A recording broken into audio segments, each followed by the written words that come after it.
To me, the story of Joy was the story about a woman who finds her own power within herself to become successful and to tap into her own creativity and power. And at the same time, it's a story about family dynamics and family loyalty, and also about, to a certain extent, the ups and downs of success and what that does to an individual and to a family.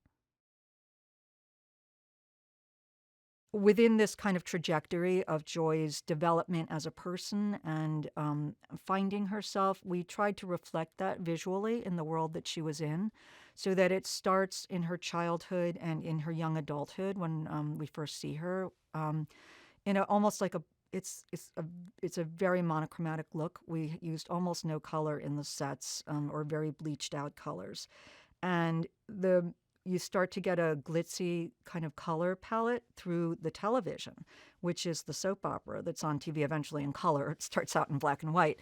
And so that's kind of the fantasy world. That's the fantasy world that the mom is living in and that Joy sort of becomes enveloped in.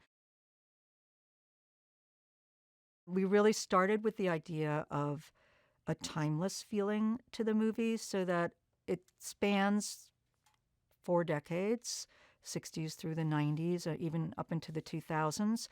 But at the same time, it's not so specific that it feels like, oh, it's a period movie. It's almost like an epic tale of generations and could take place in other decades, maybe. It's like a very timeless feeling. You definitely feel time passing in terms of the visual world, but at the same time, it's almost to me like a fable of female empowerment and of family. And we tried to express that visually through by not being too attached to any one period in a sense. We did a lot of sets on Joy, big sets, maybe more than we've done before.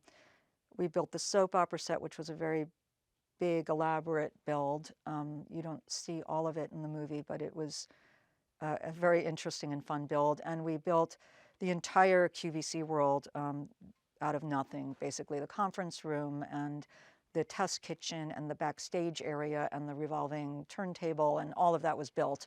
We had a little bit of structure to work with, but not very much.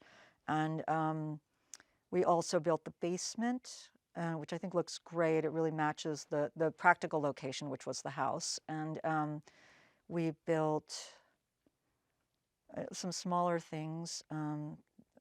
We did a lot of location enhancement for the Dallas streets, and we basically built the Fabri-Pak factory floor. We built it on our stage, but we created it on our stage and built walls. So there was a lot of building going on. David's an amazing storyteller, and I don't know if it can be put into a few words, because I really think he does something very unique in his storytelling, and it's so unique that I don't think you can put it in a category. But I would say the way he mixes emotion, drama, and humor is really unprecedented by any other director.